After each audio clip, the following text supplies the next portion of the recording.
ನಮಸ್ತೆ ವೀಕ್ಷಕರೇ. ನೋಡಿ, ನಮ್ಮ ಕರ್ನಾಟಕ ರಾಜ್ಯ ಸರ್ಕಾರ ನಮ್ಮ 16 ವರ್ಷದ ಒಳಗಿನ ಮಕ್ಕಳು ಇನ್ಮುಂದೆ ಸೋಷಿಯಲ್ ಮೀಡಿಯಾ ಬಳಸದ ಹಾಗೆ ಬ್ಯಾನ್ ಮಾಡುವ ಘೋಷಣೆ ಮಾಡಿದೆ. ನಿನ್ನೆ ಸಿಎಂ ಸಿದ್ದರಾಮಯ್ಯನವರು ಮಂಡಿಸಿದ ಬಜೆಟ್ನಲ್ಲಿ ಈ ಘೋಷಣೆ ಮಾಡಿದ್ರು. ಹಾಗಾದರೆ ಇನ್ಮುಂದೆ 16 ವರ್ಷದ ಒಳಗಿನ ಇನ್ಫ್ಲೂಯೆನ್ಸರ್ ಕತೆ ಏನು? ನಮ್ಮ ಮಕ್ಕಳ ಇನ್ಸ್ಟಾಗ್ರಾಮ್ ಪೇಜ್ ಏನಾಗುತ್ತೆ, ಯೂಟ್ಯೂಬ್ ಚಾನಲ್ ಏನಾಗುತ್ತೆ, ಫೇಸ್ಬುಕ್ ಪೇಜ್ ಕತೆ ಏನು? ಈ ಪ್ರಶ್ನೆಗಳಿಗೆ ಸ್ಪಷ್ಟವಾದ ಉತ್ತರವನ್ನು ಈ ವಿಡಿಯೋದಲ್ಲಿ ಕೊಡ್ತೀನಿ. ಕೊನೆವರೆಗೂ ವಿಡಿಯೋ ಮಿಸ್ ಮಾಡದೆ ನೋಡಿ. ಕನ್ನಡದಲ್ಲಿ ಒಂದು ಗಾದೆ ಮಾತಿದೆ, ಗಿಡವಾಗಿ ಬಗ್ಗದ್ದು ಮರವಾಗಿ ಬಗ್ಗೀತೆ ಅಂತ. ಈ ಡಿಜಿಟಲ್ ಯುಗದಲ್ಲಿ ಗಿಡಗಳು ಮರವಾಗೋದಕ್ಕೂ ಮೊದಲೇ ವೈರಲ್ ಆಗ್ತಾ ಇವೆ. ಇದೇ ಕಾರಣಕ್ಕೆ ಈಗ ಕರ್ನಾಟಕ ಸರ್ಕಾರ ಒಂದು ಇಂಪಾರ್ಟೆಂಟ್ ಅನೌನ್ಸ್ಮೆಂಟ್ ಮಾಡಿದೆ. ಅದೇನಪ್ಪ ಅಂದರೆ 16 ವರ್ಷದ ಒಳಗಿನ ಮಕ್ಕಳು ಸೋಷಿಯಲ್ ಮೀಡಿಯಾ ಬಳಸಂಗಿಲ್ಲ ಅಂತ.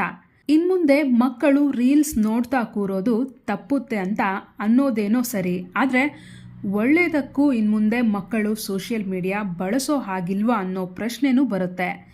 ಯಾಕಂದರೆ ಇನ್ಸ್ಟಾಗ್ರಾಮ್ನಲ್ಲಿ ಇನ್ಫ್ಲೂಯೆನ್ಸರ್ ಆಗಿರೋ ಮಕ್ಕಳು ನಮ್ಮ ರೀಲ್ಸ್ ಕತೆ ಏನು, ನಮ್ಮ ಯೂಟ್ಯೂಬ್ ಚಾನಲ್ ಏನಾಗುತ್ತೆ ಅಂತ ಯೋಚನೆ ಮಾಡ್ತಾ ಇದ್ದಾರೆ.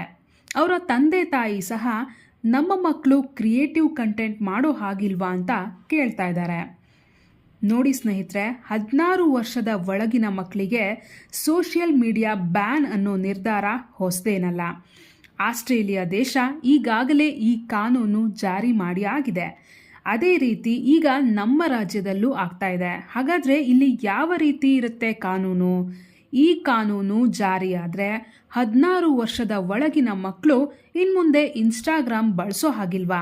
ಯೂಟ್ಯೂಬರ್ ಆಗೋ ಕನಸು ಕಂಡಿರೋ ನಮ್ಮ ಮಕ್ಕಳು ವಿಡಿಯೋ ಮಾಡಬಾರ್ದಾ? ನಮ್ಮ ಅಂದರೆ ಪೇರೆಂಟ್ಸ್ ಫೋನಲ್ಲೂ ಮಕ್ಕಳು ಸೋಷಿಯಲ್ ಮೀಡಿಯಾ ಬಳಸೋ ಹಾಗಿಲ್ವಾ? ಈ ಎಲ್ಲ ಪ್ರಶ್ನೆಗಳಿಗೆ ಈ ವಿಡಿಯೋದಲ್ಲಿ ಉತ್ತರ ಕೊಡ್ತೀನಿ. ಸ್ಕಿಪ್ ಮಾಡದೆ ಕೊನೆವರೆಗೂ ನೋಡಿ. ಕರ್ನಾಟಕದ ಮಾಸ್ಟರ್ ಪ್ಲಾನ್ ಹೇಗಿದೆ ಗೊತ್ತಾ? ಈ ಕಾನೂನಿಗೆ ಸರ್ಕಾರ ಡಿಜಿಟಲ್ ಸುರಕ್ಷಾ ಕವಚ ಅನ್ನೋ ಹೆಸರಿಡ್ತಿದೆ. ಇಲ್ಲಿ ಒಂದು ಇಂಪಾರ್ಟೆಂಟ್ ವಿಷಯ ನೆನ್ಪಿಟ್ಕೊಳ್ಳಿ. ಏನಪ್ಪಾ ಅಂದ್ರೆ, ಈ ಕಾನೂನಿನ ಟಾರ್ಗೆಟ್ ಮಕ್ಕಳಲ್ಲ, ಬದಲಾಗಿ ಸೋಷಿಯಲ್ ಮೀಡಿಯಾ ಕಂಪನಿಗಳು. ಮೆಟಾ, ಟಿಕ್ಟಾಕ್, ಎಕ್ಸ್ನಂತಹ ಅಂತಾರಾಷ್ಟ್ರೀಯ ಕಂಪನಿಗಳು 16 ವರ್ಷದ ಒಳಗಿನ ಮಕ್ಕಳಿಗೆ ಅಕೌಂಟ್ ತೆಗೆಯೋಕೆ ಬಿಟ್ರೆ ಅವರಿಗೆ ಬೀಳುವ ದಂಡ ಎಷ್ಟು ಗೊತ್ತಾ? ಬರೋಬ್ಬರಿ 270 ಕೋಟಿ ರೂಪಾಯಿಗಿಂತಲೂ ಹೆಚ್ಚು. ಯಾಕೆ ಹೀಗೆ ಅಂದರೆ, ಬೇಲಿನೇ ಎದ್ದು ಹೊಲ ಮೇಯ್ದಂತೆ ಅನ್ನಂಗೆ ಆಗಬಾರ್ದಲ್ವಾ? ಅದಕ್ಕೆ ಈಗ ಕಂಪನಿಗಳಿಗೆ ಮೂಗುದಾರ ಹಾಕ್ಲಾಗ್ತಾ ಇದೆ. ಒಂದು ವೇಳೆ ಮಕ್ಕಳು ಸುಳ್ಳು ವಯಸ್ಸು ಕೊಟ್ಟು ಅಕೌಂಟ್ ತೆಗೆಯೋಕೆ ಹೋದರೆ ಅದು ನಡೆಯಲ್ಲ. ಹೆಂಗೆ ಅಂತ ಹೇಳ್ತೀನಿ ಕೇಳಿ. ಮೊದಲನೇದಾಗಿ ನೋಡಿ, ಈ ಇಂಟರ್ನೆಟ್ ಜಾಲದಲ್ಲಿ ಮಗುವಿನ ವಯಸ್ಸು ಹೇಗೆ ಪತ್ತೆ ಮಾಡ್ತಾರೆ ಅಂದರೆ, ಅದಕ್ಕೆ ಇಲ್ಲಿ ಡಿಜಿಟಲ್ ಲಾಕ್ ಬಳಸ್ತಾರೆ. AI ಫೇಶಿಯಲ್ ಸ್ಕ್ಯಾನಿಂಗ್ ಯೂಸ್ ಮಾಡ್ತಾರೆ. ಇದು ಏನು ಮಾಡುತ್ತೆ ಅಂದರೆ, ನೀವು ಕ್ಯಾಮ್ರಾ ಮುಂದೆ ನಿಂತಾಗ ಆರ್ಟಿಫಿಷಿಯಲ್ ಇಂಟೆಲಿಜೆನ್ಸ್ ನಿಮ್ಮ ಮುಖದ ಸುಕ್ಕುಗಳು ಮತ್ತು ಲಕ್ಷಣಗಳನ್ನು ನೋಡಿ ನಿಮ್ಮ ವಯಸ್ಸನ್ನು ಅಂದಾಜು ಮಾಡುತ್ತೆ. ಇನ್ನು ಅಕೌಂಟ್ ತೆರೆಯುವಾಗ ಆಧಾರ್ ಅಥವಾ ಗೌರ್ಮೆಂಟ್ ID ಪ್ರೂಫ್ಗಳನ್ನು ಅಪ್ಲೋಡ್ ಮಾಡೋದು ಕಡ್ಡಾಯವಾಗುತ್ತೆ. ಇನ್ನು ಮಗು ಯಾವ ಸಮಯದಲ್ಲಿ ಆನ್ಲೈನ್ ಇರುತ್ತೆ, ಯಾವ ರೀತಿಯ ಭಾಷೆ ಬಳಸುತ್ತೆ ಅನ್ನೋ ಡೇಟಾವನ್ನು ಅನಲೈಸ್ ಮಾಡಿ ಮಗುವನ್ನು ಗುರುತಿಸಲಾಗುತ್ತೆ.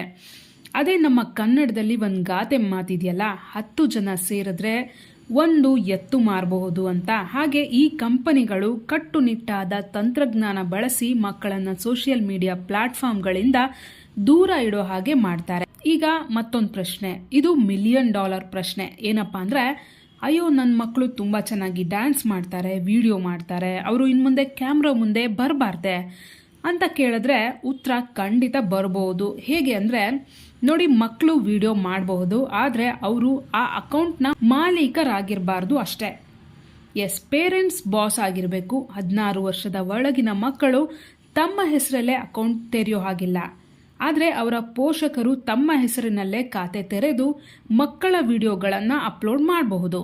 ಹಾಗೆ ಇನ್ನೂ ಒಂದು ಕಂಡೀಷನ್ ಇದೆ. ಏನಪ್ಪಾ ಅಂದರೆ, ನಿಮ್ಮ ಮಗುವಿನ ಕೈಗೆ ಅಕೌಂಟ್ನ ಪಾಸ್ವರ್ಡ್ ಅಥವಾ ಲಾಗಿನ್ ಕೊಡಬಾರ್ದು.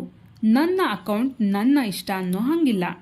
ಕೊನೆಯದಾಗಿ ನಾನು ಹೇಳೋದೇನಪ್ಪ ಅಂದರೆ, ಸೋಷಿಯಲ್ ಮೀಡಿಯಾ ಅಡಿಕ್ಷನ್ನ ಕೆಟ್ಟ ಪರಿಣಾಮ ಮಕ್ಕಳ ಮೇಲೆ ಆಗಬಾರ್ದು ಅಂದರೆ ಮೊದಲು ನೀವು ಸರಿಯಾಗಬೇಕು.